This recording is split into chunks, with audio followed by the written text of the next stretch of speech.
Centro Bíblico Pastoral María de Magdala.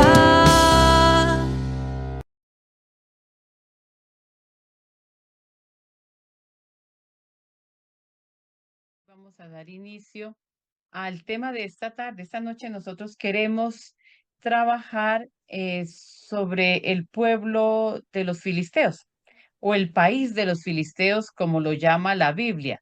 La Biblia lo llama Eretz Filistín, ¿cierto? El país de los filisteos o la tierra de los filisteos, que es pues un lugar interesante porque hay mucho contacto con el pueblo de Israel. Pero iniciemos con nuestra acostumbrada oración para antes del estudio de Santo Tomás de Aquino. En el nombre del Padre, del Hijo y del Espíritu Santo. Amén.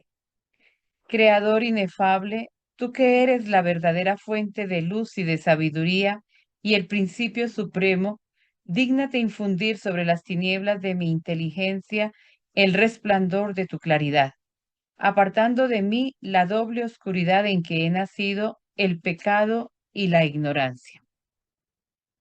Tú que haces elocuente la lengua de los niños, educa también la mía e infunde en mis labios la gracia de tu bendición. Dame agudeza para entender, capacidad para asimilar, método y facilidad para aprender, ingenio para interpretar y gracia copiosa para hablar. Dame acierto al empezar, dirección al progresar y perfección al acabar. Tú que eres verdadero Dios y hombre, que vives y reinas por los siglos de los siglos. Amén. En el nombre del Padre, del Hijo y del Espíritu Santo. Amén.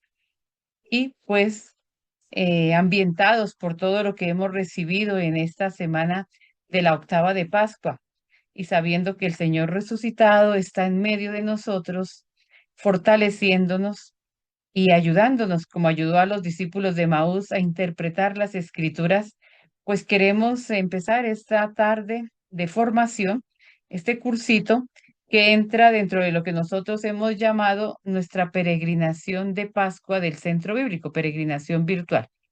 Y pues va a ser visitar el país de los filisteos, o al menos entrar en contacto con el país de los filisteos. Ya voy a presentar acá mm, las diapositivas que tenemos para esta tarde que nos van a ayudar para ir iluminando lo que vamos a ir conversando. Entonces, a ver, aquí ya estamos viendo. Vamos a ponerlas, que podamos verlas en modo pantalla completa y aquí las tenemos. Bien, pues el afichito que dimos o que enviamos para este encuentro, ahí dice peregrinación virtual de Pascua. Quisimos colocar que con Felipe de Jerusalén a Gaza, al final hablaremos de Felipe y de cómo él se pone en camino por esta zona, por esta región, porque hay una ruta que nos lleva de Jerusalén a Gaza. La misma Gaza de la que hoy hablamos, ¿de acuerdo? No estamos hablando de otra Gaza, esa Gaza de la que hablamos hoy, tanto en la actualidad eh, del país de Israel y de todo lo que acontece en el Medio Oriente, pues tiene que ver también con la Gaza que era el país de los filisteos. Y ya vamos a explicar por qué eso se convierte luego en Palestina. Así que vamos a ir al país de los filisteos en el tiempito que tenemos para ello. Aquí ustedes van a ver una diapositiva que es con la que queremos iniciar, donde se dice Filistea y un poco como está en hebreo Filistea, ¿no? Si nosotros quitáramos las vocales a esas letras hebreas, a lo mejor no sabríamos si leer pi, fi, pe, fe, ¿de acuerdo? Podríamos leer felesti o felest o peleste o piliste o filiste. Y ahí ya ven que nos estamos aproximando, porque las vocales, los punticos que ustedes ven debajo de esas letras, ay, perdón, porque casi que me salgo de aquí por admitir a alguien. Los punticos que ustedes ven debajo de esas letras, pues son punticos que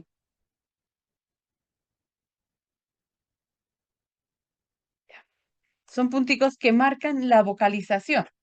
Pero ustedes en la primera letra, pues hablo así porque algunos saben hebreo acá, algunos han hecho el curso de hebreo, pero otros a lo mejor no ven bien qué es lo que yo quiero decir cuando digo hebreo, pues entonces van a decirme, pero ¿de qué está hablando la hermana? Entonces la primera letra, que es una P, que puede ser una F, tiene un puntico como en la barriguita, aquí donde yo estoy mostrando con el señal, con la manito, ¿verdad?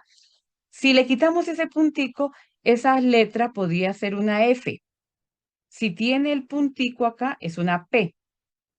Por eso, al parecer, los romanos, cuando llegaron al territorio y leyeron esas letras, ¿sí? Diciendo que leían hebreo, a lo mejor leyeron mal. Y en lugar de leer Filistea, leyeron Palestina, digamos en Filisté, Palestín. Y por eso el lugar de los filisteos es leído o escrito a veces en las Biblias, incluso traducido como Palestina. Ustedes pueden encontrar de pronto que en su Biblia, en lugar de decir Filistea, diga Palestina, pero eso no es correcto, porque lo correcto es que en la Biblia diga Filistea o país de los filisteos, como vamos a encontrar también. Así que eso es como para dar inicio y abrir este encuentro con el país de los filisteos. La imagen que ustedes ven al fondo, el grabado o el relieve que vemos de lo que se ha encontrado en el Medio Oriente, de lo que se ha encontrado en Egipto, pues representa unos ciertos hombres con unas características, como por ejemplo el torso desnudo, ¿verdad? Pero sobre todo las cabelleras, la manera como están peinados o el peinado que tienen que no se sabe bien si era un gorro de guerra o algo así significativo o si era pues los propios cabellos que se peinaban así, pero era la manera como simbólicamente representaban a los filisteos. Sí, a veces si ustedes van a ver, por ejemplo, en tantos grabados que hay en Egipto, porque hay muchísimos que representan pueblos que fueron esclavos o pueblos que fueron expulsados de Egipto o pueblos que eran amigos también, las vestimentas, los ropajes que ellos llevaban, como también sus peinados, representaban o hablaban de la proveniencia de estos pueblos. Por ejemplo, un hebreo, para decir algo, los hebreos nunca fueron representados con el torso desnudo. Ellos siempre, siempre, siempre estuvieron cubiertos y tenían como una manta encima de rayitas, ¿sí? De rayas.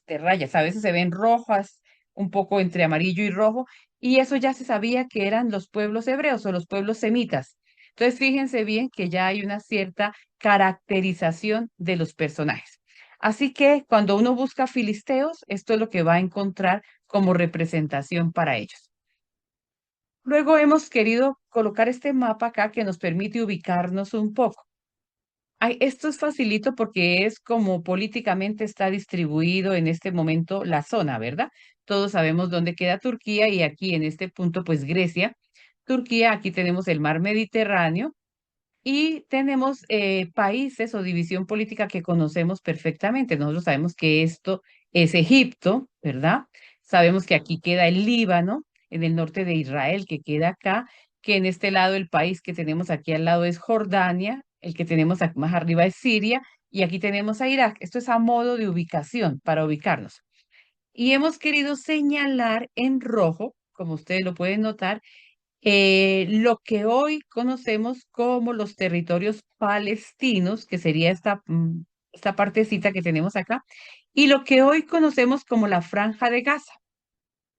Hoy llamamos a esto Franja de Gaza y siempre se ha llamado la Franja de Gaza, pero vamos a acercarnos a él como realmente, pues parece que, a ver, es que yo voy recibiendo aquí al mismo tiempo a las personas que van llegando como parece que estuvo distribuido en la época. Entonces, esto que ustedes ven en rojo aquí, lo que llamamos la Franja de Gaza, va a ser para nosotros, no a convertirse porque era, va a ser para nosotros la región de los filisteos. ¿De acuerdo? O sea, la Franja de Gaza es el lugar que habitaron los filisteos y un poco más porque se va a extender un poco más arriba, más allá de Gaza, más allá de Gaza. Estaría el país de los filisteos. Lo que correspondería un poco, me voy a adelantar y ya volvemos a ahorita. Lo que correspondería a esta franjita de acá, ¿de acuerdo? a este territorio que tenemos aquí, del que vamos a hablar ahora. Este es el territorio de los filisteos.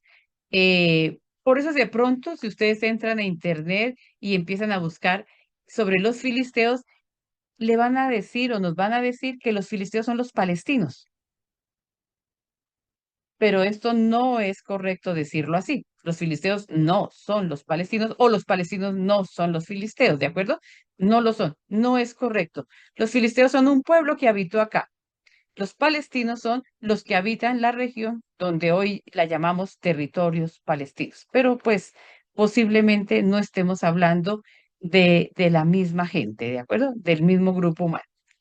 Bien, le voy a dar la palabra al padre William, que nos va a hablar un poquito de esto de los pueblos del mar, porque los filisteos tienen que ver con los pueblos del mar. Ujú. Entonces, muy buenas noches nuevamente para todos ustedes.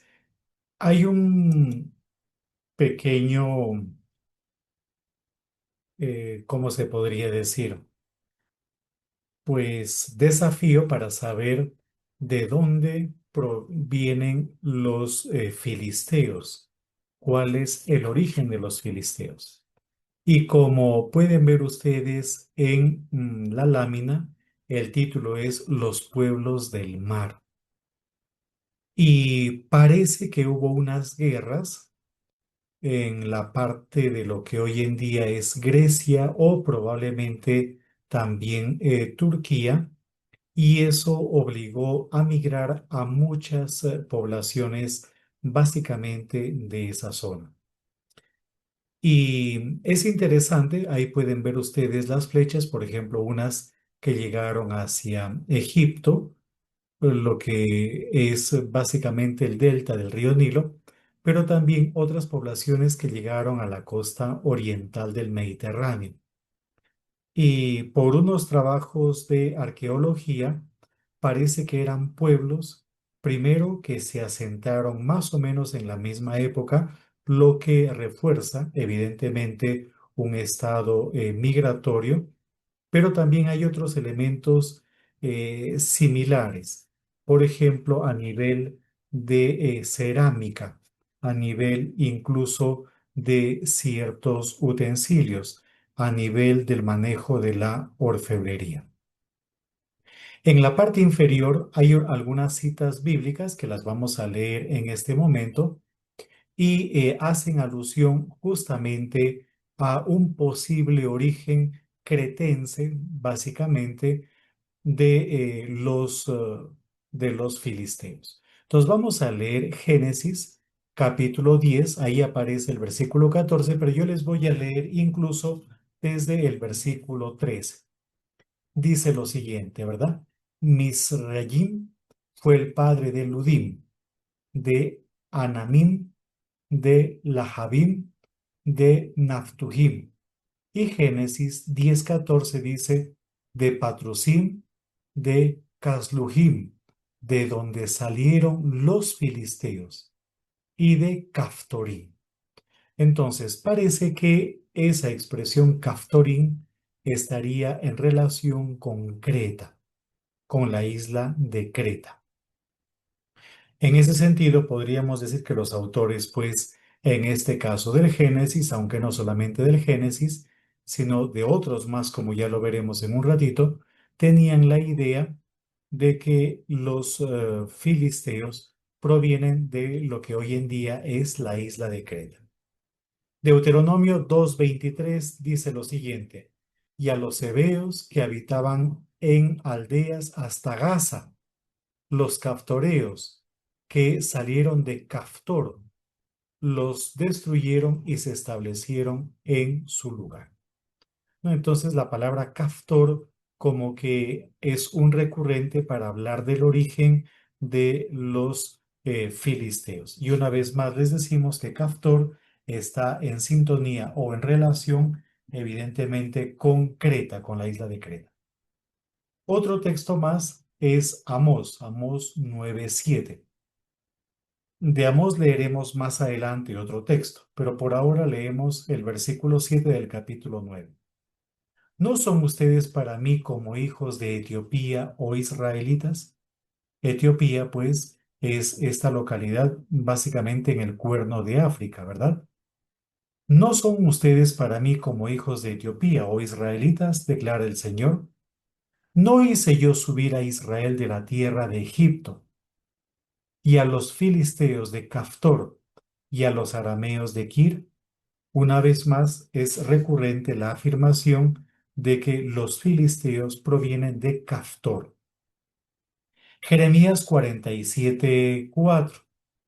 A causa del día que viene para destruir a todos los filisteos, para exterminar de Tiro y de Sidón a todo aliado que quede, porque el Señor destruirá a los filisteos, al remanente de la costa de Caftor. ¿No? Entonces, a estas alturas ya es común la afirmación bíblica de que los filisteos provienen evidentemente de Caftor, identificada con la isla de Creta. Luego tenemos Primera de Crónicas, capítulo 1, versículo 12. Dice Patrusín y Caslujim, de los cuales vinieron los filisteos y Caftor, ¿no? Entonces, es como la afirmación recurrente sobre el origen de los filisteos. Habrían llegado probablemente en un primer momento, me refiero a una parte de esta población migrante, a lo que hoy en día es Egipto, y desde allí se habrían desplazado a el territorio que ya identificamos como el perteneciente a los pueblos filisteos. Bien, eso es un poquito lo referente o lo relacionado con este posible origen del pueblo filisteo. Habría formado parte de una migración que vinieron, como ya pueden mirar ustedes por el mapa, básicamente de la zona que hoy en día es Grecia y también pues Turquía, sobre todo la parte occidental de Turquía. Aquí, por ejemplo, es muy interesante que ustedes, si pueden, revisen Génesis 10, el capítulo 10 prácticamente del Génesis. Nosotros lo llamamos la tabla de los pueblos, ¿sí? O la lista de los pueblos. Y lo que pretende Génesis 10 es como mostrarnos el origen de todos los pueblos y nos va ubicando con pueblos que vienen del Egeo, con pueblos que vienen de esta zona de Mesopotamia o pueblos que provienen más del sur, como por ejemplo es de Egipto, ¿no? Nubia y esa región. Hay algo que también se dice de los filisteos. Los filisteos pueden ser vecinos de otros pueblos del mar, que eran muchísimos los pueblos del mar, o sea, gente acostumbrada a entrar en el mar, que no es común con estos pueblos de esta región, como por ejemplo también los israelitas, que le tienen prácticamente miedo al mar, ¿verdad? Estos son pueblos navegantes, son pueblos que están en contacto con el mar. Por eso también se dice siempre, a veces no tanto se habla de Creta, sino que provienen del mar Egeo, ¿cierto? O sea, de esta zona, de lo que estamos hablando, que es lo mismo, de esta zona del mar Egeo, y que parece que llegaron como una invasión a Egipto, pero Egipto los rechazó y los sacó, y para eso hay algunas fechas, porque se dice que pudo ser en la época del Ramsés III, hacia el 1175 antes de Cristo, y que al sacarlos ellos llegaron y se ubicaron en esta zona. Por lo tanto, es un pueblo que existió antes de que se estableciera, digamos, los judíos, antes de que habláramos de tribus de Israel. Ya los filisteos estaban en la región. Es un pueblo muy antiguo, los filisteos, un pueblo muy antiguo que ya habitaba la región antes de que las tribus de Israel se empezaran a organizar.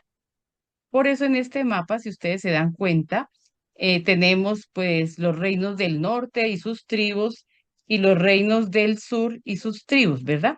Norte y sur. El reino del norte, que como ya sabemos se llama el reino de Israel, el reino del sur, que como también sabemos se llama el reino de Judá. Y los filisteos pues vienen a ser, perdón, los filisteos vienen a ser como un pueblo, mírenlo bien, que no fue añadido a ninguna tribu. Si ustedes se fijan bien en este mapita que tenemos acá, lo que está con colores es lo referente a las tribus, lo que fueron las tribus, lo que se cree que fue el territorio de las tribus. Lo que está como en gris en esta parte y aquí fueron pueblos que no fueron anexados al territorio ni de Israel ni de Judea. Pueblos Y eso es vecinos, de cierta manera. los vecinos y los pueblos vecinos. Pero Ujú. esto es muy importante, porque aunque estuvieron al lado de Judá, nunca pudieron acapararlos, cogerlos, mejor dicho, tomarlos. ¿Sí? Nunca. Ellos fueron siempre un pueblo separado.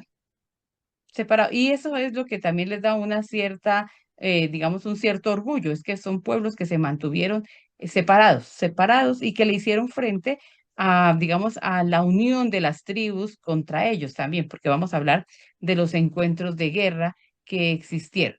Bien, entonces ahí podemos ver bien el territorio de Filistea. Algunos dicen que pudo extenderse también, de pronto que filisteos también teníamos en Tiro y en Sidón.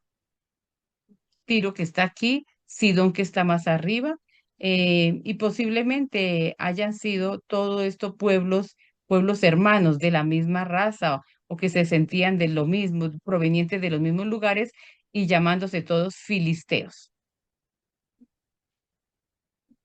Aquí tenemos ya lo que es, pues esto ya es conocido para nosotros, ¿verdad? Los dos reinos, el reino del norte, el reino del sur, pero queremos es que nos fijemos siempre como tanto cuando el reino estuvo unido bajo Saúl y David, que este es el Reino Unido, aquí no está dividido, Filistea permanecía aparte, se mantenía aparte. Cuando los dos reinos se dividen, pues Filistea sigue aparte, pero Filistea va a tener cercanía al reino de Judea, va a estar más cercano al reino de Judea y en este caso, pues digamos aquí, en esta parte, sobre todo diríamos que con David hay una cierta cercanía, ¿verdad? No sé si el padre William nos quiere decir aquí una palabrita sobre esa cercanía entre Filistea y David, aunque nosotros hablamos de los filisteos con Goliat, pero vamos a hablar es también de la cercanía entre los filisteos y David. Ujú. Sí, en algún momento, pues David terminará refugiándose en territorio filisteo, por lo menos en un primer momento, aunque luego entablará también un combate para con los filisteos.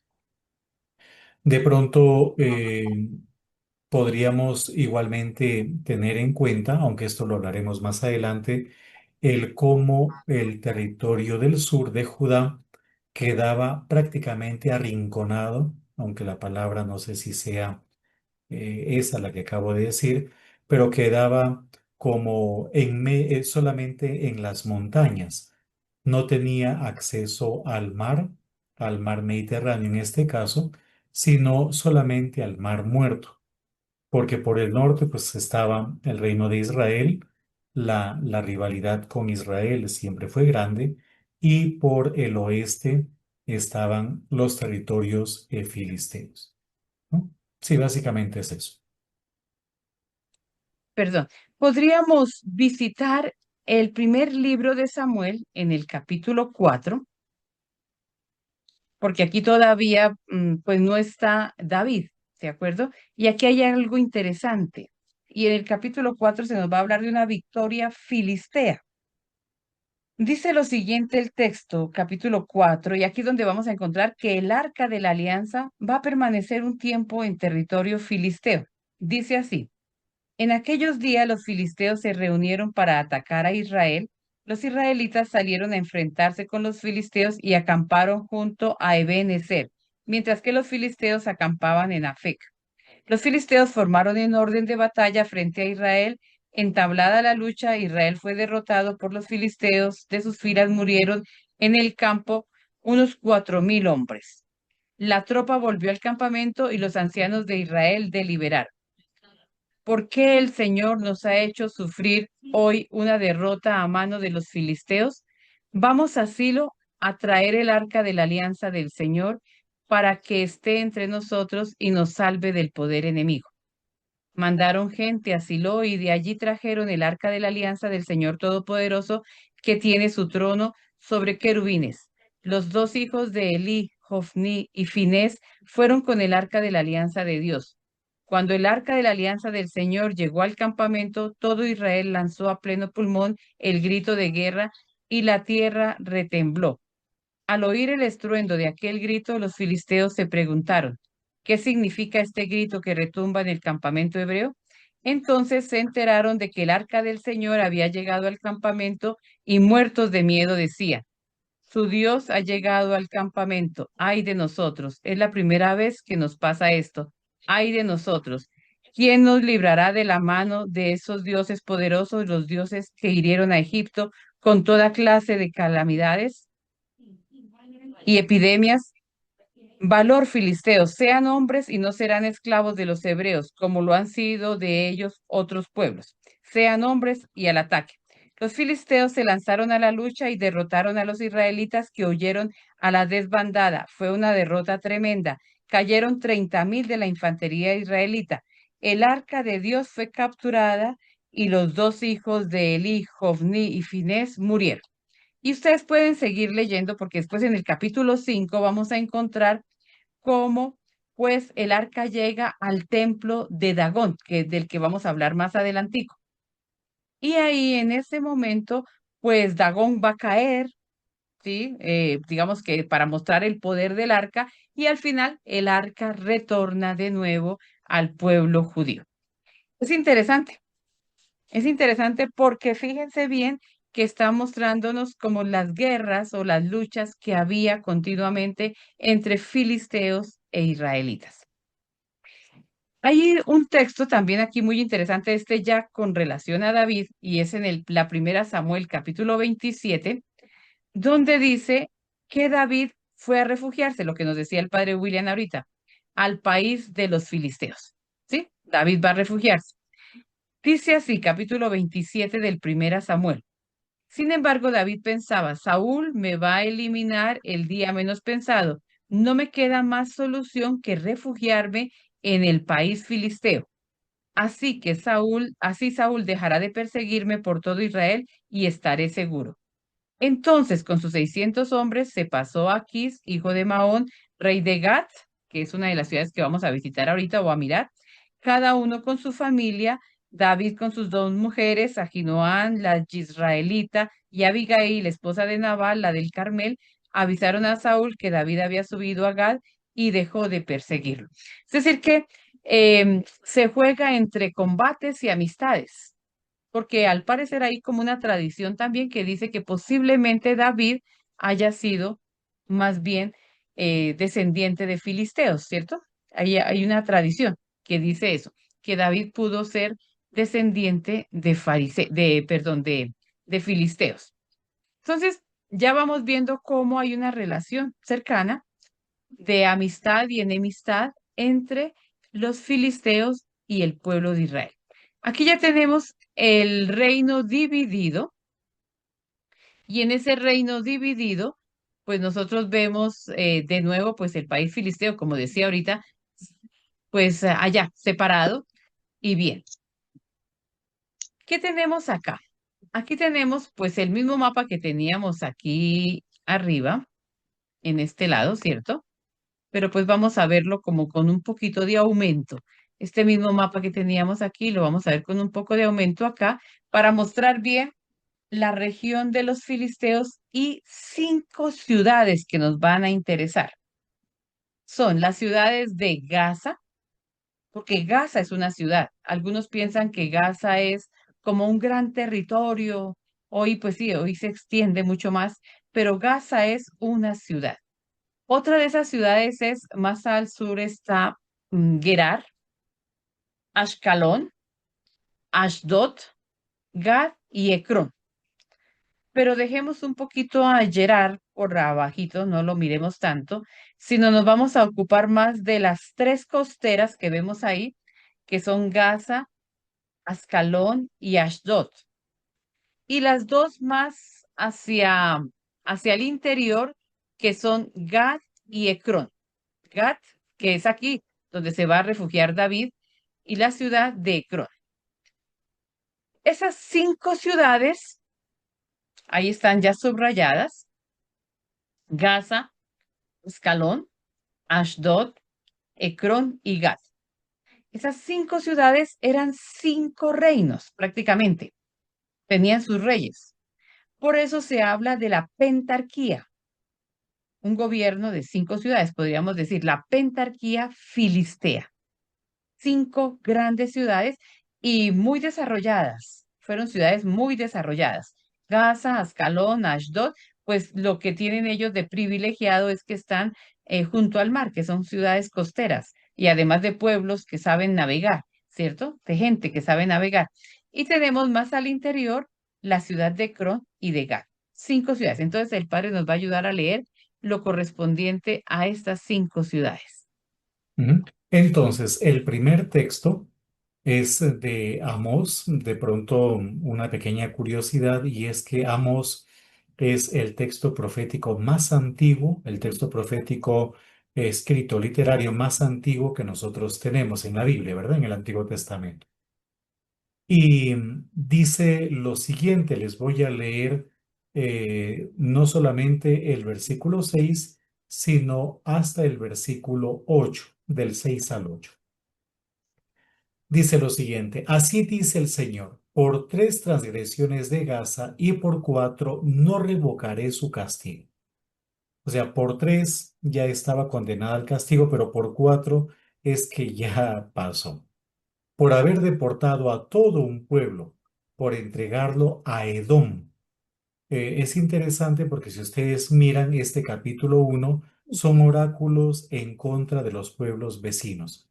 Entonces, según este dato, la ciudad de Gaza habría justamente capturado a una población y lo habría entregado a los edomitas.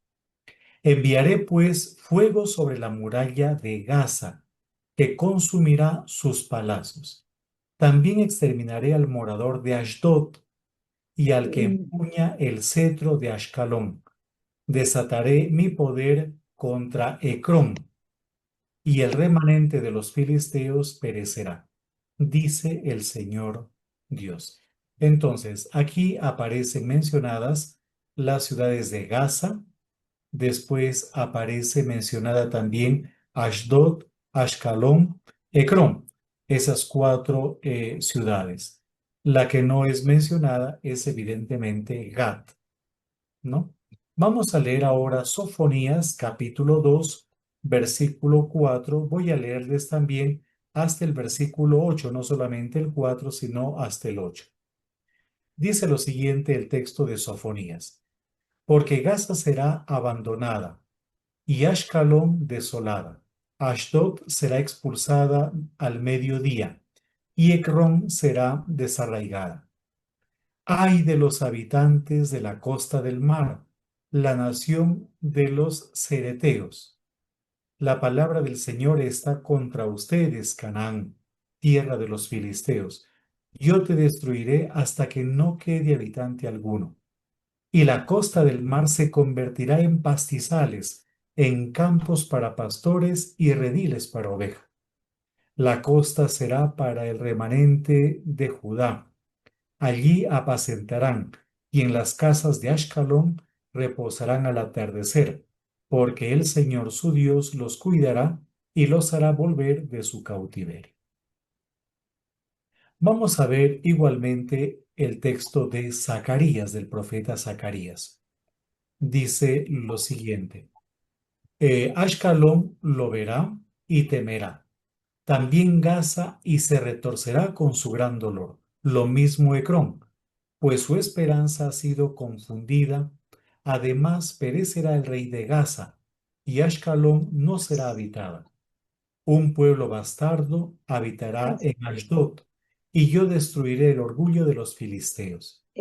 Quitaré la sangre de su boca y sus abominaciones de entre sus dientes.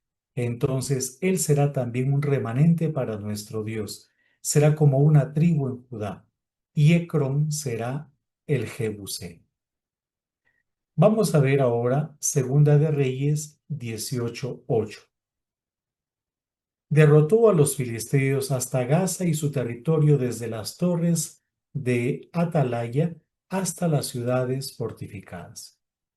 Jeremías 25:20.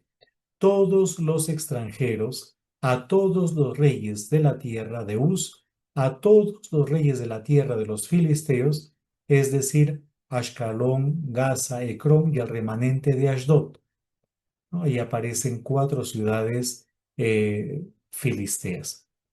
Y luego Jeremías 47:1 dice lo siguiente: lo que vino como palabra del Señor al profeta Jeremías acerca de los filisteos antes que Faraón conquistara Gaza. ¿No? Este texto de Jeremías es más o menos del siglo finales del séptimo, comienzos del sexto antes de Cristo. Entonces, como ya mencionó hermana Ana Francisca, estamos hablando de un reino, por así decir, conformado por una confederación de 5 ciudades-estado, ¿no? De pronto podríamos hablar de 5 ciudades-estado. En la época de Jesús está la famosa Decápolis, ¿no? Eran 10 ciudades que también formaban pues todo un territorio, pero en el caso de los filisteos está esta famosa pentarquía o la Pentápolis filistea. Si nosotros vemos hoy, estas ciudades siguen teniendo el nombre, sobre todo las costeras, ¿no? Em, ya Ascalón y Ashdod, pues hacen parte del país de Israel, son ciudades israelíes o israelitas, mientras que Gaza, pues sí se conserva, digamos, como separada, ¿no? La franja de Gaza, que es esta partecita que va en límites con Egipto, ¿de acuerdo? Así eso nos ayuda a ubicar un poco. Pero esas dos Y, ciudades son grandes ciudades portuarias. ujú.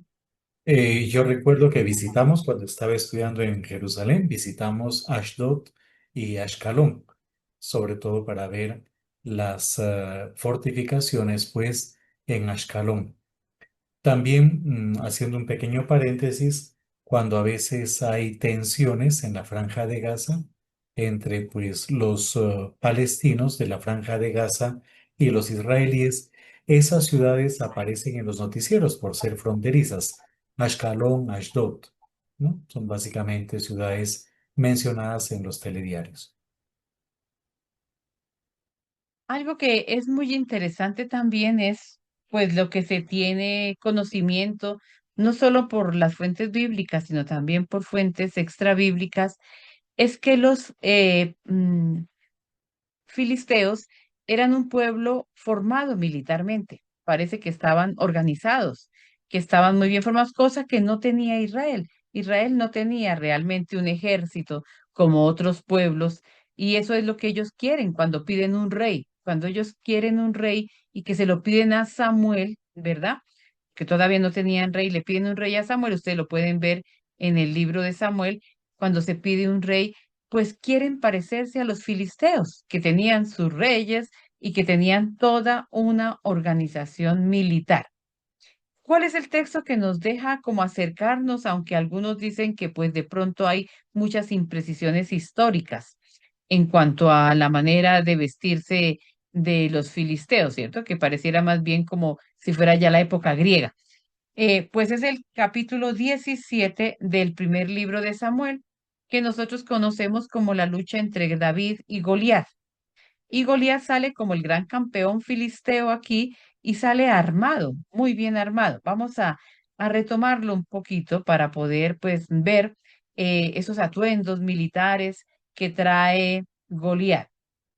El capítulo 17 del primer libro de Samuel dice lo siguiente: los filisteos reunieron su ejército para la guerra, imagínense, tenían su ejército para la guerra, se concentraron en Socó de Judá y acamparon entre Socó y Azecá en Fesdamim.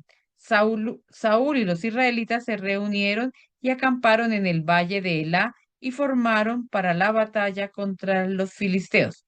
Los filisteos tenían sus posiciones en un monte y los israelitas en el otro, con el valle de por medio. Del ejército filisteo se adelantó un luchador llamado Goliat, oriundo de Gath. Volvemos otra vez a una de esas ciudades, ¿verdad?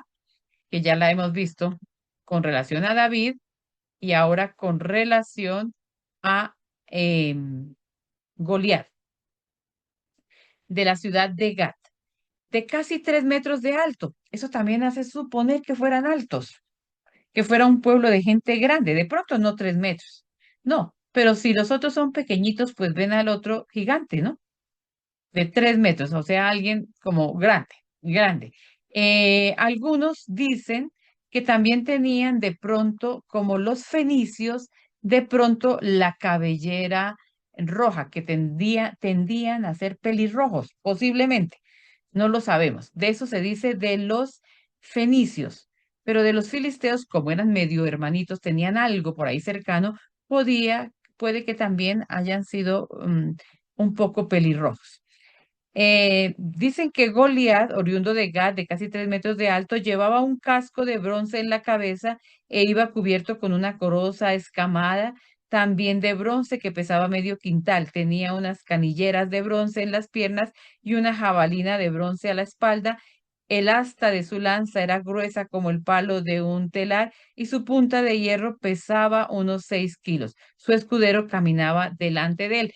Exactamente no sabemos si era así, pero el texto bíblico nos deja ver pues que era gente con uniforme militar también, ¿verdad? O sea, no solamente que eran muy bien organizados, sino que también estaban pues muy bien uniformados, al lado pues de los judíos, que no me imagino, o de la tribu de Judá, que no me imagino estuvieran tan bien armados como ellos. Nosotros sabemos qué ocurrió en esta batalla, como David pues sale vencedor con una honda y unas piedrecillas y golpea la cabeza del gigante, lo desequilibra y al final pues le puede cortar la cabeza. Esto nos da una idea. Es un pueblo formado, como dice la diapositiva, para la guerra. Aquí tenemos algo que es interesante y es cómo estos pueblos filisteos tenían su panteón. Entre sus dioses principales vamos a nombrar a dos, pero había muchos más. Pero entre sus dioses principales había dos grandes. Uno era Dagón, más bien con tinte masculino, ¿cierto? Dagón era un dios. Y la otra va a ser Astarte, que ya vamos a hablar de ella, que era el lado femenino. Entonces, este Dagón va a aparecer en los textos bíblicos. Aquí en Jueces aparecerá cuando dice el libro de los jueces que los príncipes filisteos se reunieron para tener un gran banquete en honor de su dios Dagón y hacer fiesta. Ese dios Dagón, como ellos son pueblos del mar, imagínense, pues uno se imagina a sus dioses como el contexto del que uno también proviene, ¿verdad? Así como los dioses griegos, pues son muy humanos, parecidos a los griegos, pues este pueblo del mar, porque es un pueblo del mar, pues su dios, lógico que tiene que tener un cuerpo de pez, más o menos. Así que Dagón es un poco una sirena en masculino, ¿de acuerdo? No sé cómo se les dirán a los sirenos, serán, no sé cómo se dirán, no sé todavía cómo se les dirán. Las sirenas siempre nos imaginamos que son en femenino, pero el lado masculino no sé si tendrá algún nombre. Si alguien lo sabe, nos lo dice. Pero así se lo imaginaban. Ustedes pueden ver que es como el cuerpo de una sirena, pero la parte de arriba pues es masculina. Ese era el dios Dagón y esta imagen que vemos ahí, ese relieve es muy antiguo y está representándolo, ¿de acuerdo? Entonces, tenía que ver con el oficio de esta gente y el medio en el que vivían, que era el medio marítimo. De eso habla Jueces, pero nosotros también podemos remitirnos aquí el capítulo 5 del primer libro de Samuel, que hace un momentico estábamos citando. Entonces, los invito para que tomemos el capítulo 5 del primer libro de Samuel. Dice lo siguiente. Mientras tanto, los filisteos, aquí entra Dagón, se habla de Dagón, y que como dice el letrerito aquí, el titulito dice, era el dios principal, sobre todo en Gaza y Ashdod. En esas dos ciudades era el dios tutelar. Entonces dice 1 Samuel 5. Mientras tanto, los filisteos capturaron el arca de Dios. Estábamos hablando hace un momento de este texto, cuando el arca es capturada, y la llevaron desde Ebenezer a Ashdod. Ahí está, clarito que es el dios de Asdod. Agarraron el arca de Dios, la metieron en el templo de Dagón y la colocaron junto a Dagón. A la mañana siguiente se levantaron los ashdodeos y encontraron a Dagón caído al suelo, boca abajo. delante del arca del Señor. Lo recogieron y lo colocaron en su sitio. A la mañana siguiente se levantaron y encontraron a Dagón caído al suelo, boca abajo, ante el arca del Señor. La cabeza de Dagón y sus dos manos estaban cortadas encima del umbral, o sea, se quebraron. Solo le quedaba el tronco. Por eso se conserva hasta hoy esta costumbre en Ashdod. Los sacerdotes y los que entran en el templo de Dagón no pisan el umbral. La mano del Señor se hizo sentir pesadamente sobre los ashdodeos, aterrorizándolos, e hirieron con tumores a la gente de Ashdod y de su territorio. Al ver lo que sucedía, los ashdodeos dijeron: el arca de Dios de Israel no debe quedarse entre nosotros, porque su mano dura contra nosotros y con nuestro Dios Dagón. Entonces mandaron convocar en Ashdod a los príncipes filisteos y les consultaron: ¿qué hacemos con el arca de Dios de Israel? Respondieron: que se traslade a Gad. O sea, la mandaron a la otra ciudad. Llevaron a Gad el arca del Dios de Israel, pero nada más llegar descargó el Señor la mano sobre el pueblo, causando un pánico terrible, porque hirió con tumores a toda la población, a chicos y grandes. Entonces trasladaron el arca de Dios a Ecrón. Fíjense bien que eso también es interesante. El arca de la alianza va a ir prácticamente de ciudad en ciudad porque le tienen mucho miedo. Pero cuando llegó allí, protestaron los ecronitas: nos han traído el arca de Dios para que nos mate a nosotros y a nuestras familias. Entonces mandaron convocar a los príncipes filisteos y les dijeron: devuelvan a su sitio el arca del Dios de Israel, y si no, nos va a matar a nosotros con nuestras familias. Todo el pueblo tenía un pánico mortal porque la mano de Dios había descargado allí con toda su fuerza. A los que no morían les salían tumores y el clamor del pueblo subía hasta el cielo. El arca del Señor estuvo en el país filisteo 7 meses. Y voy a seguir leyendo porque esto viene siendo interesante. Es la devolución del arca. Y fíjense que este texto nos permite hasta visitar las ciudades, ¿verdad? Y ya sabemos ubicar esas ciudades filisteas. Los filisteos llamaron a los sacerdotes y adivinos y les consultaron: ¿qué hacemos con el arca del Señor? Indíquenos cómo la podemos enviar a su sitio. Respondieron: si quieren devolver el arca del Dios de Israel, no la manden vacía, sino pagando una indemnización. Entonces, si se sanan, sabremos por qué su mano no nos dejaba en paz. Les preguntaron: ¿qué indemnización tenemos que pagarles? Respondieron: 5 tumores de oro y 5 ratas. La rata es se me fue el nombre, el páncreas, ¿cierto? De oro, uno por cada príncipe filisteo, porque la misma plaga la han sufrido ustedes y ellos. Hagan unas imágenes de los tumores y de las ratas que han asolado el país, y así reconocerán la gloria. Las ratas no son animales, son una parte de aquí, no sé si es el apéndice o el páncreas, uno de los dos es el que se llama la rata, que han asolado el país, y así reconocerán la gloria del Dios de Israel. A ver si el peso de su mano se aparta de ustedes, de su país y de sus dioses. No se pongan tercos como hicieron los egipcios y el faraón. Y ese día los maltrató hasta que dejaron marchar a Israel. Ahora hagan un carro nuevo, tomen 2 vacas que estén criando y nunca hayan llevado el yugo, aten las vacas al carro, dejando los terneros encerrados en el establo. Después tomen el arca del Señor y colóquenla en el carro. Pongan en una canasta junto al arca los objetos de oro que le pagan como indemnización y suelten el carro. Fíjense bien si tira hacia su territorio y sube a Bet Shemesh.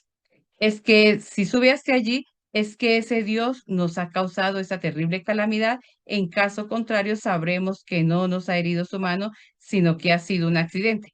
Así lo hicieron y así fue. ¿De acuerdo? Las vacas tiraron derechito por el camino de Bet-Shemesh, caminaban mugiendo siempre por el mismo camino sin desviarse a derecha o a izquierda. Y así retornó el arca de la alianza al pueblo de Israel. Interesante este texto porque nos permite encontrarnos con el Dios de la zona, ¿verdad? Pero también nos permite ver la comunicación que había entre las ciudades de la pentarquía de la que estamos hablando. Tenemos ahora la diosa. La diosa es Astarte. Ella es la diosa principal del panteón fenicio Askelón, ¿sí? Aquí está ella, de ella nos habla el libro de los jueces también, y dice lo siguiente: los israelitas hicieron lo que el Señor reprueba, dieron culto a los ídolos, abandonaron al Señor, Dios de sus padres, que los había sacado de Egipto, y se fueron detrás de otros dioses, dioses de las naciones vecinas, y los adoraron, irritando al Señor. Abandonaron al Señor y dieron culto a Baal y a Astarte. Porque aquí hay también algo interesante, es que Baal Zebú, del que habla el Nuevo Testamento, ¿cierto? Belcebú o Baal Zebú, el dios de las moscas, es también de origen fenicio. Así que tenemos como tres dioses de ese panteón que conocemos en la escritura. Uno es Dagón, del que se habla bastante, otra es Astarte, de la que también se habla bastante, y el otro es Baal Zebú, de quien también, pues en el Nuevo Testamento hay una referencia. Así llegamos a esta diapositiva y aquí le doy la palabra al padre William.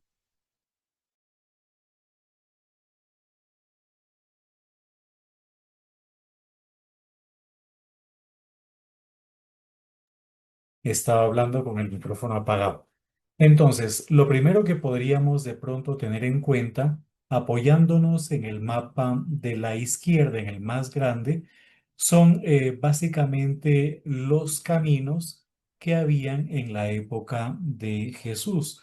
Entonces, hay un mapa, perdón, hay una línea que está más o menos por la mitad del mapa, un poco más hacia la derecha del río Jordán, una línea eh, que viene de norte a sur, era lo que se conocía como la Vía Regia o el Camino Real.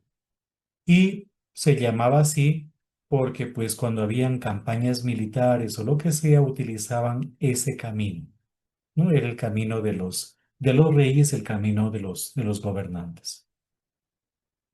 Si se fijan bien, también hay otra línea que va por la parte costera, ¿no? Por la parte costera, a orillas del mar Mediterráneo, venía desde el norte de África y llegaba a lo que hoy en día es Turquía, a Tarso, por ahí empalmaba, tanto por la vía Milicia como por la vía Sebaste, y llegaban a lo que en la época del Imperio Romano se llamaba también em, la vía Egnacia, que conducía hacia Apolonia, luego se atravesaba en barco hasta el puerto de Brindisi o Brindis, en lo que hoy en día es el taco de la bota italiana, la Pulla, y desde allí pues se continuaba por la vía Apia hasta Roma.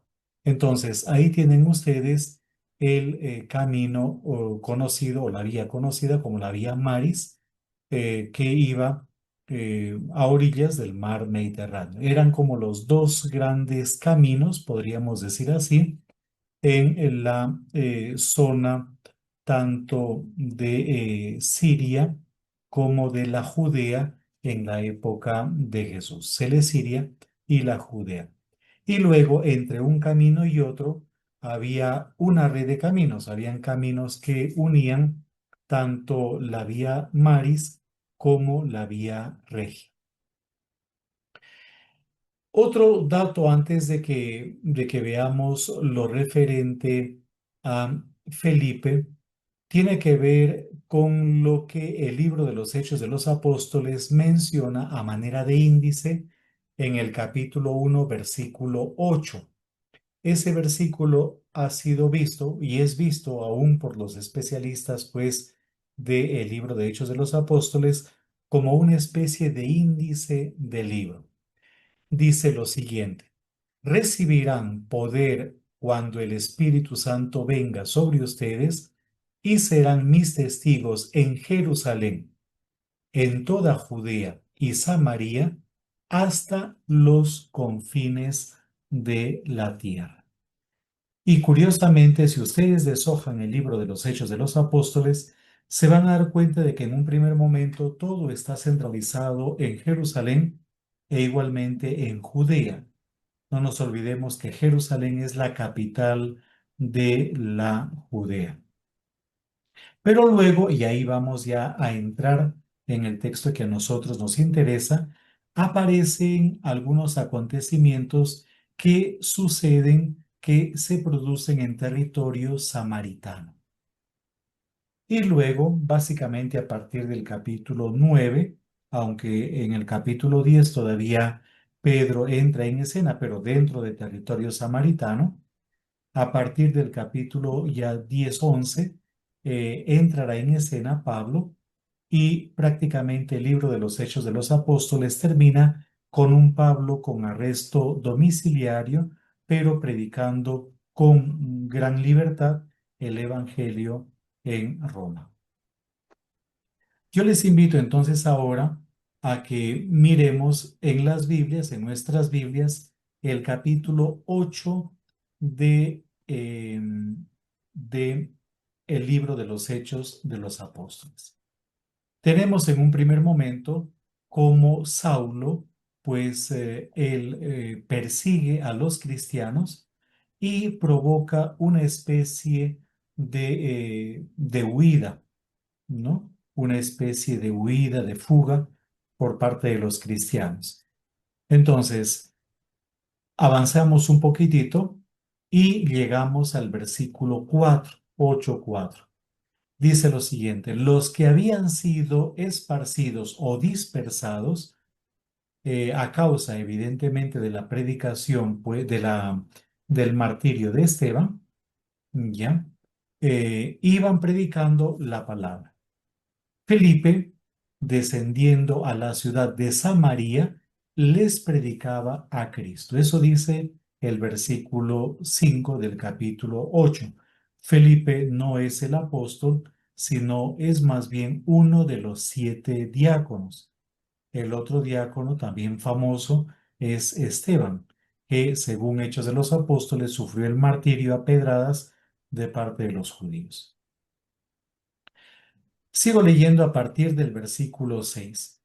Y las multitudes unánimes prestaban atención a lo que Felipe decía al oír y ver las señales que hacían, porque de muchos que tenían espíritus inmundos, estos salían de ellos gritando a gran voz, y muchos que habían sido paralíticos y cojos eran sanados.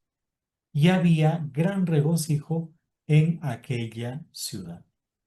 Entonces, siguiendo un poco el versículo 8 del capítulo primero, parecería de que ya el autor de Hechos está pasando de Jerusalén y Judea a territorio samaritano.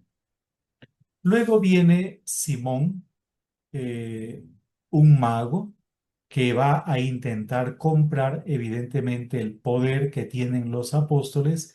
De ahí viene la palabra simonía, que es traficar con las cosas sagradas, y nos vamos a saltar hasta el versículo 26 del capítulo 8. Dice lo siguiente: un ángel del Señor le dijo a Felipe: levántate y ve hacia el sur, al camino que desciende de Jerusalén a Gaza. Y ahí la hermana, como ella es la que está proyectando, nos va a señalar con el cursor dónde o cuál sería ese camino. Entonces ahí tienen ustedes Jerusalén y ahí está el camino que descendía justamente hasta Gaza. Pero ¿por qué se va por ahí Felipe? ¿Qué hay ahí? Entonces sigamos leyendo el texto. Él se levantó y fue. Y había un eunuco etíope, alto oficial de Candace, reina de los etíopes, el cual estaba encargado de todos sus tesoros, que había venido a Jerusalén para adorar.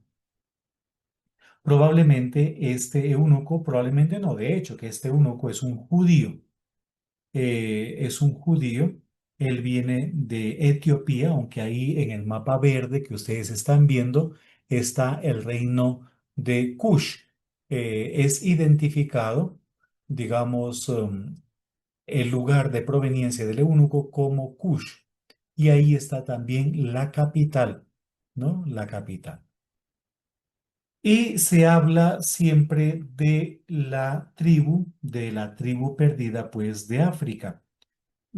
Cuando la reina de Saba visitó a Salomón, se cuenta dentro de la tradición judía de que hubo también un grupo de judíos en Etiopía, básicamente.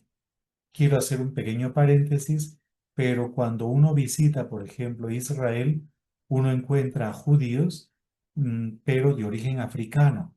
Son básicamente etíopes. Es una de las tribus perdidas, así es como se consideran ellos, una de las tribus perdidas de Israel. Hay incluso una película, en alguna ocasión vi la película, se llamaba Operación Hermanos, y esta película cuenta cómo se siguió todo un plan para poder llevar a los judíos desde Etiopía hasta el territorio de Israel, del Israel actual, quiero decir, ¿no es cierto? Ya después de la creación del Estado de Israel, que fue en 1948. Continúo leyendo el texto bíblico a partir del versículo 27, Hechos 8:27. Él se levantó y fue, y había un eunuco etíope, alto oficial de Candace, reina de los etíopes, el cual estaba encargado de todos sus tesoros, que había venido a Jerusalén para adorar. Se supone que subió probablemente para alguna de las fiestas judías de peregrinación.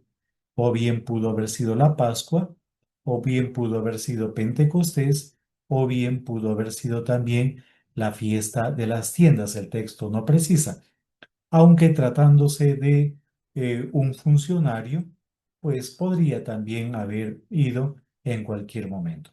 Ahora, un pequeño paréntesis, no sabemos si este texto es histórico o no, si está contando realmente lo acaecido con un personaje concreto, o por el contrario, se trataría más bien de un relato inspirado en ciertos hechos reales, pero ya compuesto o con la firma del autor de el libro de los Hechos de los Apóstoles. Perdón, Hago un William, una pequeño palabrita, paréntesis. ¿Mm? solo una cosita pequeña que nos permite, pues, pensar que es un texto muy construido, ¿cierto? Porque Ujú, Candace o Candace, que de pronto aparece en sus Biblias como Candace, ¿no? O Candaque, pues no es un nombre personal, digamos, no es un nombre propio de una persona, es el título de la reina. ujú, O sea, Candace quiere decir reina, es la reina de Meroe o de Cush, de esa región, ¿cierto? Ese es el nombre. Y pues se habla de un oficial, eunuco, pero no tiene nombre propio tampoco, ¿no? Como para que uno dijera, ah, cuando, en esa época la reina era la reina tal. No, ella no tiene nombre propio. El nombre es la reina de la región, la reina de Cush, que su título era como decir el faraón, ¿no? O el César. Incluso, Su yo título no era sé, Candace. Anita, no sé si tú tienes ahí el diccionario, el vocabulario griego-español. En la contracarátula hay una imagen, una ilustración de una historia, no recuerdo muy bien de qué siglo es, pero la historia de Alejandro Magno. Y hay una ilustración en ese libro de historia, pues, sobre Alejandro Magno, en donde él, ahí está, él envía unas cartas a la reina de Kandake, ¿sí? O a la reina Kandake. Básicamente es eso, ¿no? Esa es la imagen. No sé si puedes leer de pronto ahí al comienzo, en la información, en la segunda página, me parece, ahí debe estar la información sobre ese documento. Dice lo siguiente, contracarátula. Ujú, Miniatura de un manuscrito del periodo bizantino sobre la gesta de Alejandro Magno, ujú, códice número 5, del Instituto Helénico di Venecia del siglo XIV, folio 141. El Ujú, rey Alejandro Magno envía cartas a la reina Candake. En letras rojas se lee la siguiente frase. ujú. La imagen es de dominio público. Sí, básicamente es eso, ¿no es ¿No? cierto? Entonces ahí tienen ustedes, pues, en este caso, una información sobre la reina Candake, pero en una obra que no tiene mucha relación o casi nada de relación con los textos bíblicos. Es una obra sobre la gesta de Alejandro Magno. Ahora, una de las cosas que debemos tener en cuenta es de que el cristianismo se difundió de muchas maneras. Una de las formas como el cristianismo se expandió fue por medio justamente de los peregrinos. Los que subían en peregrinación eran catequizados, muchos de ellos abrazaban la fe y cuando volvían a sus lugares de origen, volvían siendo cristianos. Por eso, más que hablar de los orígenes del cristianismo, tal vez lo más preciso sea hablar de los cristianismos de los orígenes, porque aparecieron muchos movimientos cristianos, que después algunos fueron unificados, otros todavía permanecen. Por lo tanto, no había un movimiento cristiano, sino tantos movimientos como personas pues terminaban abrazando la fe. Entonces, una forma de expansión fue por medio de los peregrinos. Otra forma de expansión del cristianismo fue también por medio de las persecuciones. Cuando eran perseguidos y ellos tenían que huir a otros lugares, pues iban llevando la fe. Y otra forma de expansión del cristianismo fue básicamente por medio de los misioneros. Entonces, no sabemos si este relato es un hecho histórico como tal, pero sea como fuere, en el fondo reproduce algo que sucedió o que se dio. Es decir, la expansión del cristianismo por medio de peregrinos que terminaban convirtiéndose, quiero decir judíos peregrinos. Entonces, vuelvo nuevamente al texto, ya al versículo 27, no vamos a salir de ahí, creo. Dice, él se levantó y fue, y había un eunuco etíope, alto oficial de Candace, reina de los etíopes, el cual estaba encargado de todos sus tesoros, que había venido a Jerusalén para adorar. Regresaba a su país sentado en su carruaje y leía al profeta Isaías. Y el Espíritu dijo a Felipe, ve y júntate a ese carruaje. Cuando Felipe se acercó corriendo, le oyó leer al profeta Isaías. Por eso sabemos que es evidentemente un judío peregrino, ¿verdad? Un judío peregrino. Cuando Felipe se acercó corriendo, le oyó leer al profeta Isaías y le preguntó, ¿entiende usted lo que lee? El eunuco le respondió, ¿cómo podré a menos que alguien me guíe? E invitó a Felipe a que subiera y se sentara con él. El pasaje de la escritura que estaba leyendo era este. Como oveja fue llevado al matadero, y como cordero mudo delante del que lo tresquila, no abre él su boca. En su humillación no se hizo justicia. ¿Quién contará a su generación? Porque su vida es quitada de la tierra. Está leyendo, evidentemente, uno de los cánticos del siervo de Yahvé, que nosotros también lo hemos leído en nuestra liturgia como preparación, en cierta manera, para el triduo pascual. El eunuco le dijo a Felipe, le ruego que me diga de quién dice esto el profeta, de sí mismo o de algún otro. Entonces aquí tenemos un dato interesante y es que el cristianismo primitivo, los primeros cristianos, leyendo la escritura, comenzaban a buscar pasajes que les permitiesen a ellos comprender o entender lo realizado por Jesús. Por eso, por ejemplo, cuando uno lee los textos evangélicos, sobre todo lo que está en relación con la pasión, encuentra muchos salmos. Dios mío, ¿por qué me has abandonado? Es un salmo. O tengo sed, es un salmo también.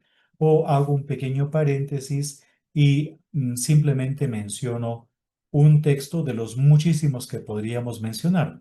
Lucas 24:44, que dice lo siguiente, ¿verdad? Tenía que suceder lo que estaba escrito en la ley de Moisés, en los profetas y en los salmos acerca de mí. Por lo tanto, los primeros cristianos, para entender lo relacionado con Jesús, comienzan a leer la Escritura y a identificar pasajes que les permitiese comprender el acontecimiento pascual. Versículo 35. Entonces Felipe, comenzando con este pasaje de la Escritura, le anunció el Evangelio de Jesús. Aprovecha para hacerle una catequesis.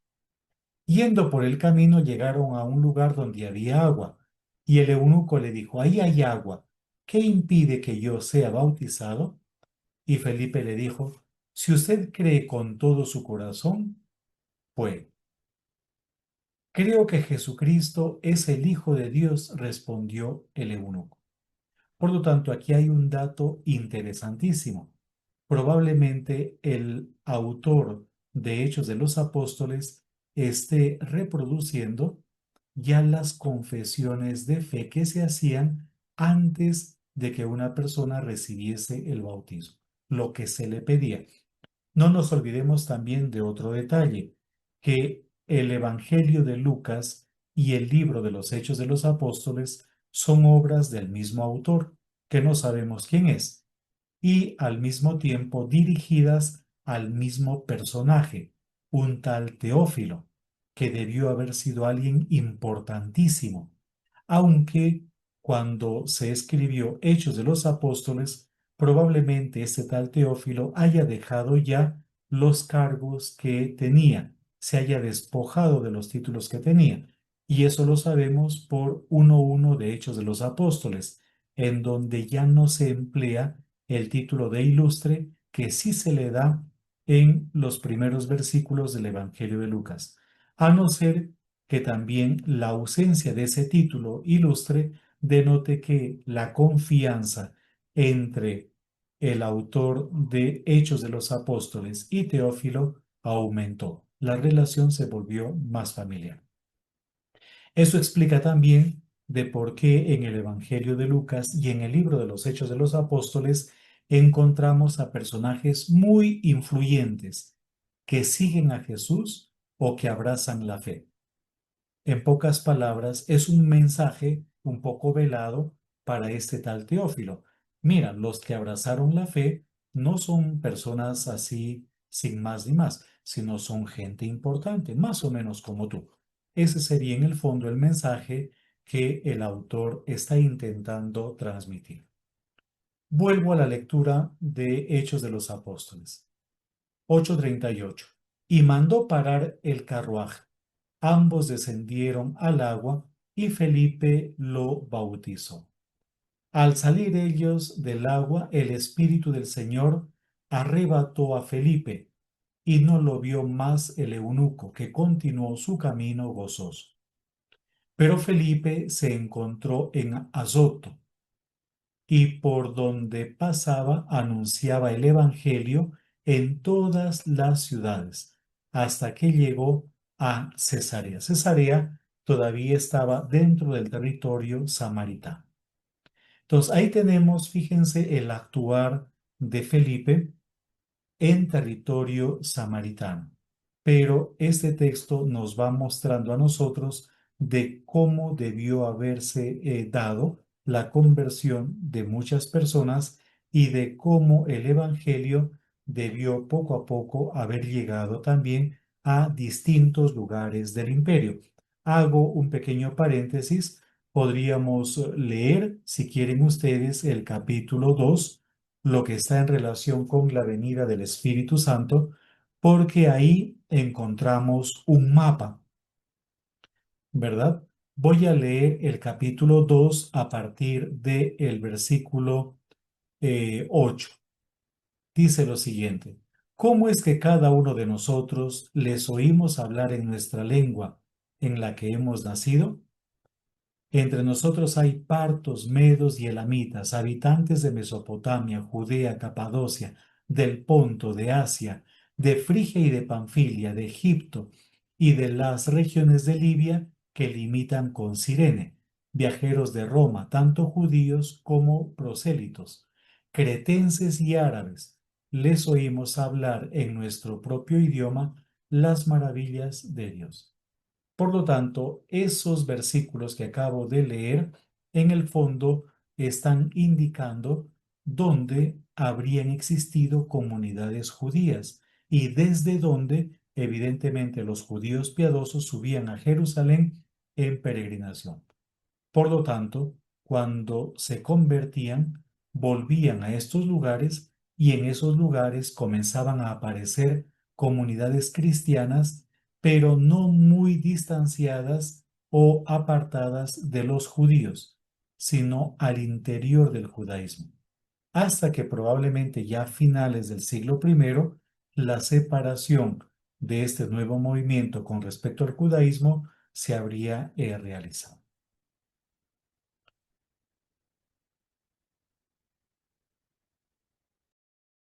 Bien, pues con Felipe prácticamente vamos cerrando este momentico, ¿no?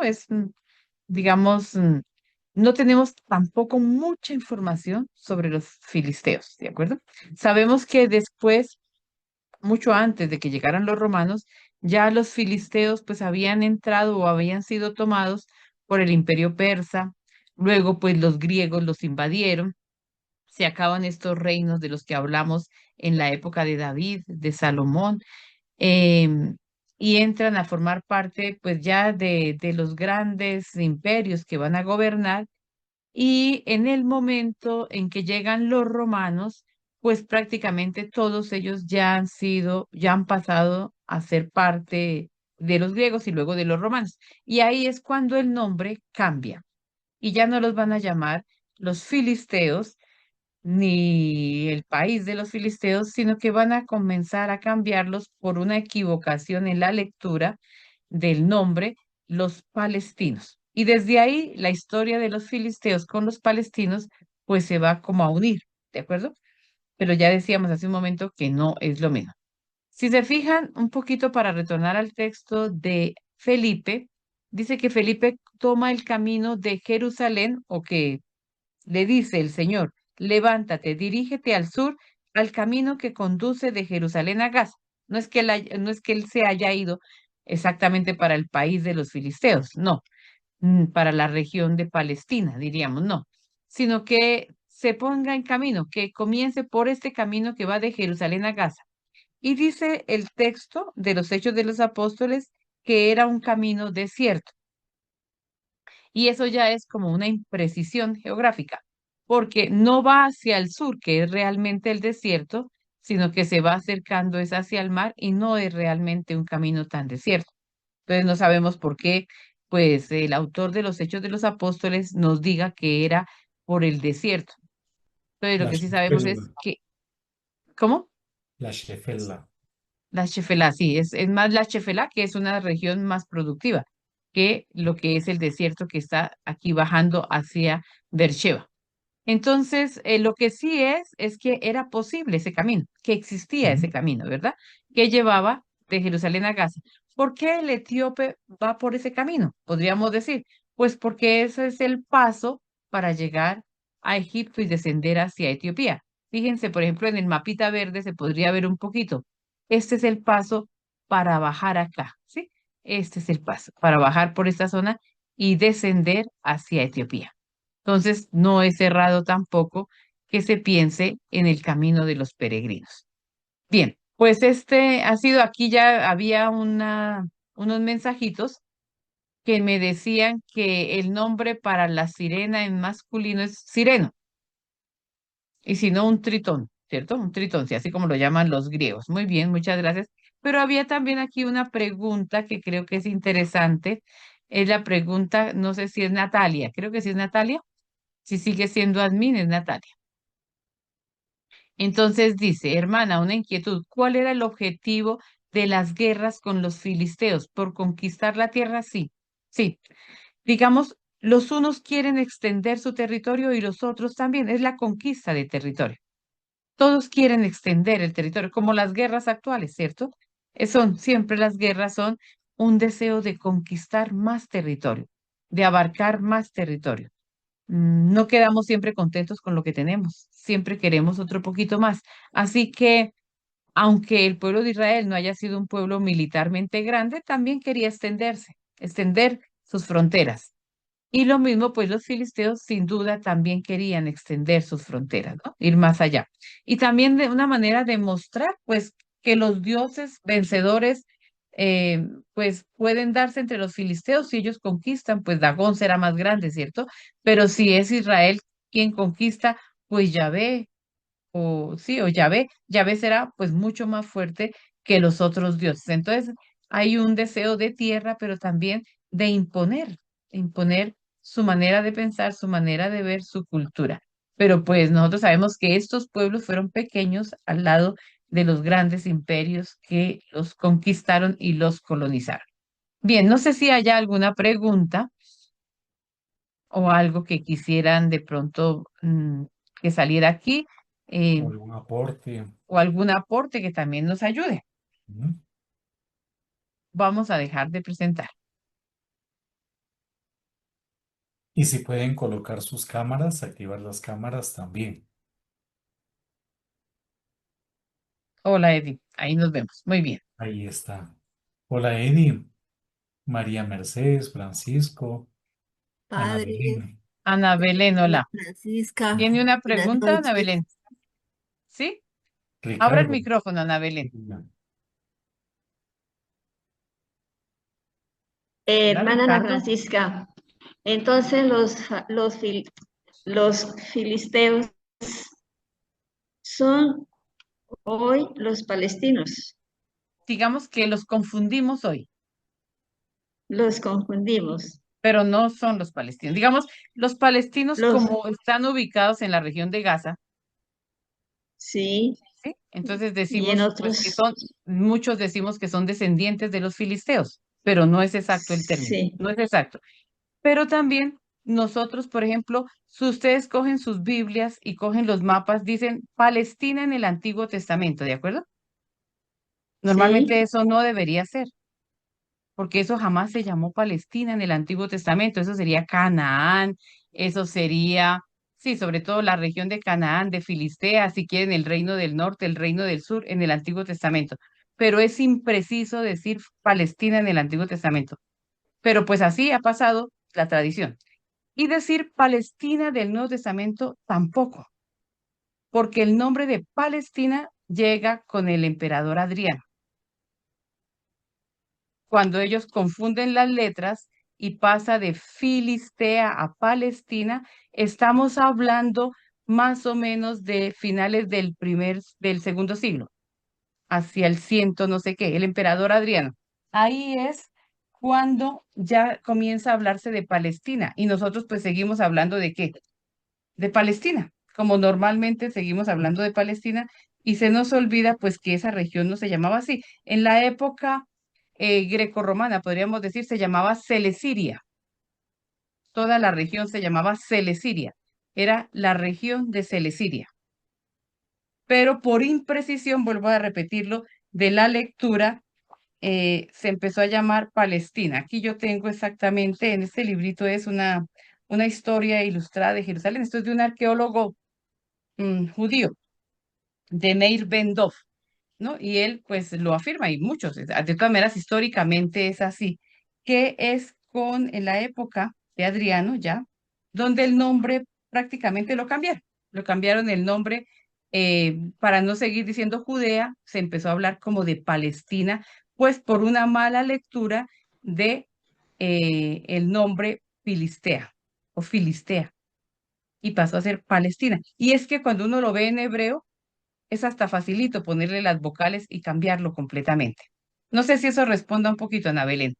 O sea, es impreciso, pero si ustedes entran a internet, yo estoy segura, ustedes entran a internet ahorita y empiezan a buscar, van a encontrar que dicen, por ejemplo, los palestinos descendientes de los filisteos. Sí, eso lo van a encontrar así, eso lo van a encontrar así. Y no, eso es impreciso. O sea, es un dato histórico impreciso. Bueno, Pero la gracias. tradición ha hecho. Pero digamos, por eso llegó el Gracias. nombre de palestinos. Imagínense, eh, sí, como si nosotros dijéramos que, a ver, que nosotros colombianos somos descendientes de Colón. Sí, pues no, no somos descendientes de Colón, porque nos llamemos colombianos, pues no, nos pusieron ese nombre. O que los venezolanos, que sé que aquí hay varios venezolanos, ¿cierto? Fueran de verdad, porque llegaron los de Venecia a fundar Venezuela, la pequeña Venecia. No, eso le pareció bonito a Simón Bolívar y así nos fue colocando, ¿cierto? Y pues nos fuimos quedando así. Pero pues que Venezuela sea como la pequeña Venecia, yo creo que ahí hay como diferencia, ¿no? Igual Sí, que bueno, pensar que los palestinos sean los filisteos. Hermana, Ujú. entonces entonces, ellos ¿cuál es el fueron, origen de los hermana, palestinos? No, no digamos ¿Cuál? el origen racial. Palestinos, sí. Los Sí, no, pues son, palestinos, son pueblos árabes. Son pueblos árabes, ¿cierto? Pueblos árabes, pues digamos originarios, muchos originarios de los que vivieron ahí, ¿cierto? Como los mismos judíos, son semitas, la raza, realmente la raza de los árabes y de los judíos, si quieren, es la misma, son pueblos semitas. Son pueblos semitas. Entonces la raza es la misma, son pueblos semitas que migraron hacia Canaán, ¿m? Que migraron hacia Canaán. Ahí yo veo una bueno, mano de Black muchas Five, gracias. no sé si se llama así Black Five o Black 5.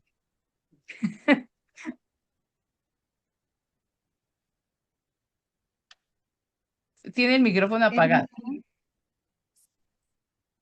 hermana, hermana, una Pero pregunta. mientras Entonces, tanto, ellos, Pilar ¿cómo tiene se una pregunta. denominan? Sí, Pilar. Sí, hermana, gracias. Entonces, ellos en la actualidad, cómo se denominan ellos mismos en su cultura, en su ser? Ellos Ellos no, mismos se no, llaman soy palestinos, sí. colectivo. Ellos Sí, dicen tomaron que el nombre de ellos- palestinos, sí, sí. Ah, ok.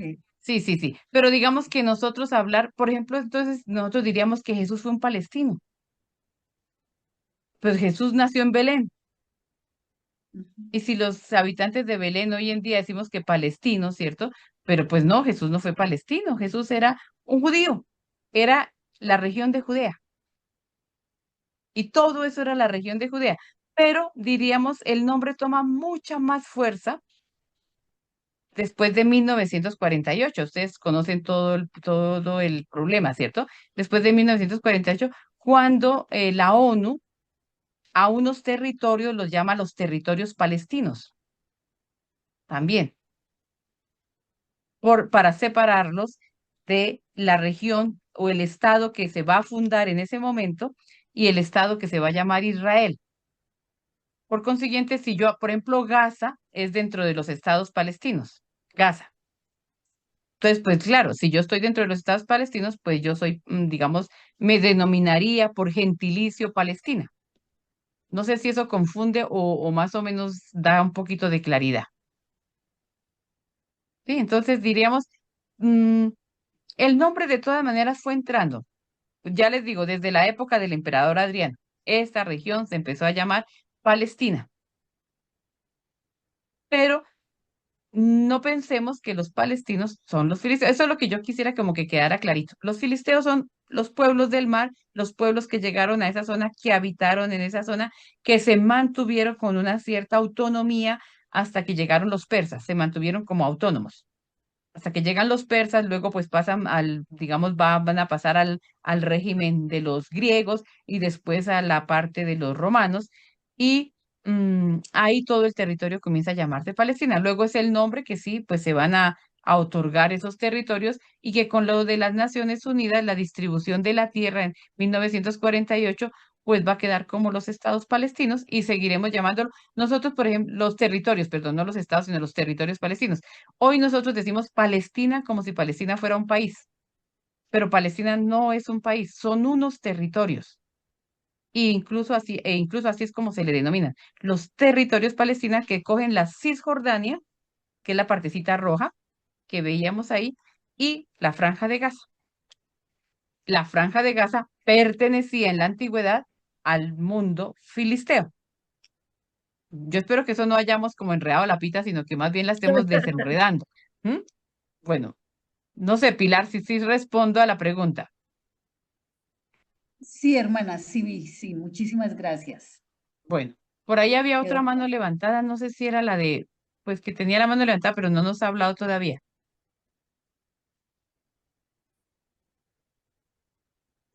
La de Black. Ah, bueno, admin, Natalia, creo que es Natalia. ¿Sí, Natalia? Ay, buenas noches, hermana, sí, señora. Ya la conocemos. Muy bien, Natalia. Bueno, qué pena. Es que ahorita el padre nos decía que los estados de arribita de Gaza después pasaron a ser de los territorios del reino de Judea. ¿Eso en qué momento sucede de la historia? O sea, ¿en qué momento ahí se divide esa parte de que fueran los filisteos y pasaran a ser región judía, por así decirlo? ¿O de pronto entendí mal? Yo creo que no, en el Antiguo Testamento no pasa nunca a ser región judía. No. O sea, digamos, sí, en la época persa seguramente, pero mientras exista el reino de Judea, no. Que vencieron, que en las batallas de pronto vencen los unos o vencen los otros, sí. Sí, pero que haya pasado a ser territorio, no, los filisteos. Por eso, fíjense, solo los mapas que uno ve. Filistea siempre esa parte. Filistea siempre esa parte. Vecina de Judea, pues sí, porque está más cercana al reino de Judea y posiblemente más cercana también, no solamente por el vecinazgo, sino también, pues porque, hay más cercanía, mucha más cercanía, ¿de acuerdo? Pero, pero no pasó a ser, voy a apagar aquí un micrófono, por allá están con los vientos favorables, ¿cierto? No sé quién, era Eddie, bueno, pero no que haya sido asumida por Judea. No Ah, sé si, listo. Entonces, sí, No, como lo que yo yo de dije, pronto de pronto, entendí no, no, erróneamente. no, lo que yo dije fue lo siguiente, de que cuando estábamos estudiando, como estudiantes, nosotros hemos visitado eh, Ashkelon, ¿verdad? Ujú. Hemos visitado Lakish. Y hoy en día, eso fue lo que yo dije, esas ciudades forman parte del territorio de Israel, ujú. ¿no? Eso fue lo que yo dije, ¿no? Es decir, hoy en día son ciudades que forman parte del Estado de Israel y que cuando, por ejemplo, hay algún conflicto, hay ataques, aunque ahora pues no se escucha mucho, sino todo está centrado en lo que pasa en Irán, pero antes cuando habían disparos de misiles desde la Franja de Gaza hacia Israel, esas eran las ciudades que más sufrían, ¿no? Entonces, eso fue lo que yo dije, o sea, que hoy en día son ciudades dentro del territorio de Israel. Exactamente. Ah, bueno, padre, muchas Sí, gracias por la aclaración. Ya sí. quedó claro. Y, Ok. y aquí decía, bueno, ya se me fue el nombre, ¿cómo era? Ujú. 555, Black Five, o algo así que yo leí, que en el año 70, ¿cierto? Posiblemente sea un poquito después, ¿de acuerdo? Un poquito después que ya se le empieza a dar el nombre de Palestina. Y quizás sea la necesidad de erradicar completamente lo que tenga que ver con Judea. Sí, completamente. ¿Por qué? Porque ese es el momento, acuérdense que hubo un hombre que también llamaron el Mesías, que es Bar Jobá, y en el momento en que aparece Bar Jobá, pues hay una revuelta judía también muy fuerte. Ya estábamos hablando después del año 70, después. Hacia la época también de, pues digamos, cuando Adriano va a llegar y todos estos. Y entonces ellos queriendo erradicar todo lo que tenga que ver con los judíos, es que también el nombre empieza a imponerse, también el de los palestinos. Llegan a incluso hasta cambiar el nombre de la ciudad de Jerusalén. Jerusalén, hubo un tiempo, ese tiempo, en que dejó de llamarse Jerusalén para llamarse Aelia Capitolina. Sí, le pusieron un nombre bien romano, ¿cierto?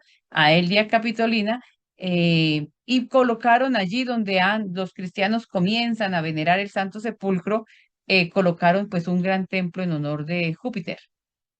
Entonces, pues es una manera, digamos, en la lucha también y en el querer devastar a estos pueblos, pues quitarle hasta su nombre, ¿no? Cambiarle hasta su nombre y querer pues como dominarlo completamente. Entonces sí, pero yo creo que pues ahí vamos aclarando, ¿verdad? Ya después pues esto se va a confundir y llega hasta el día de nosotros en que pensamos que los filisteos sean los palestinos, pero se confunde quizás por la región y lo que más le va a dar consistencia es la franja de Gaza, porque la Cisjordania no. Los filisteos no estuvieron en Cisjordania. Voy a volver a presentar el mapa, a ver si todavía lo tengo acá. Son para organizar allí. Señora, o se le prendió el micrófono por ahí. A ver, aquí este mapita, ¿de acuerdo? Este es Israel hoy, en la actualidad. Esos son los territorios palestinos. De Es, pronto puedes ampliar un poquito esa parte. no sé si lo puedo, pero bueno, voy a intentar. Sí, esto es la Cisjordania y esta es la franja de Gaza. Entonces, imagínense, los filisteos no habitaron realmente esta zona, ¿sí? Pero eso se llama Palestina. Esta zona sí, quizás es por, digamos, el nombrecito debe comenzar por esta región, esta zona, pero se alarga a todo el territorio. Entonces, hoy llamamos pues todo esto territorios palestinos, pero realmente este pedacito rojo de aquí, lo que es la franja de Gaza, es lo que fue en la época del Antiguo Testamento la región de los filisteos.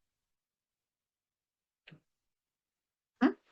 Bueno, yo pienso que si no hay más preguntas o de pronto comentarios, esperamos que esto vaya siendo como un poco útil, ¿no? Cada vez que vamos teniendo más elementos. Ricardo,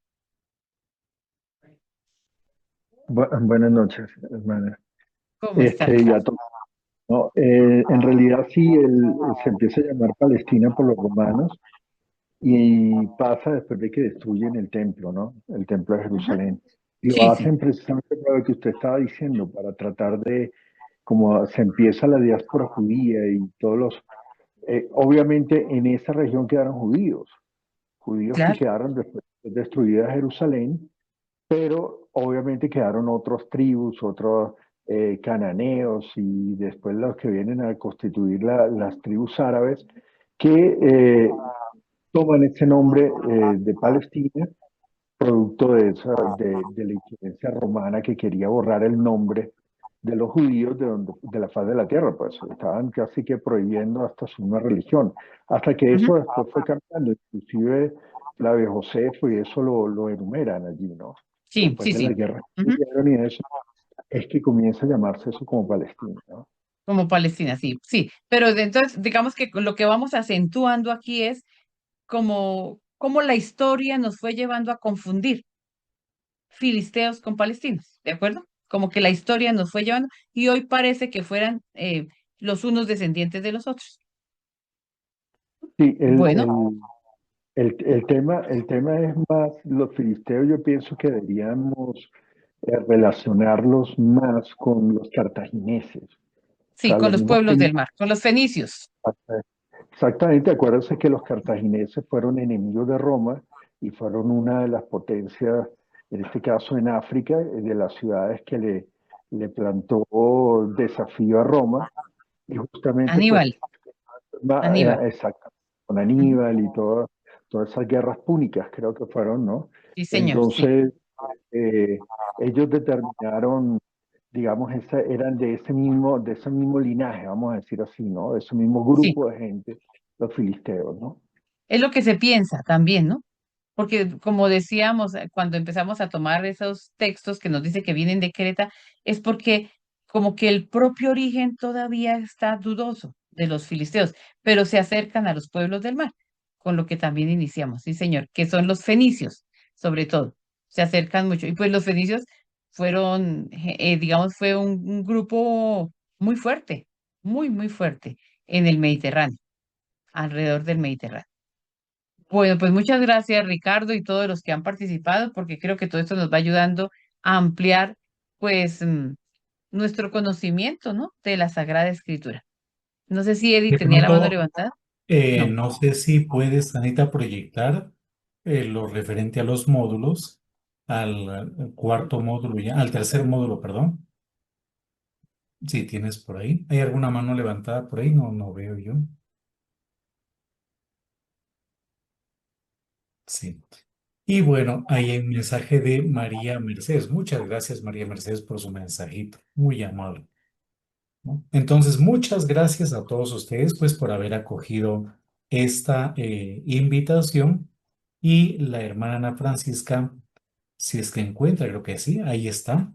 Si es que Eh, encontré. la encontró. Ahí está. Entonces, el tercer módulo sería propiamente dicho la obra Paulina del 20 al 24 de abril. El horario es siempre de 7:30 a 9 de la noche. ¿Ya? Y con ese módulo terminaríamos los 3 primeros módulos de este año. Ya en Este agosto semestre. de este semestre. Sí, pero son los 3 primeros del año. Sí. Y luego ya en el otro semestre comenzaríamos pues en agosto con los otros 3.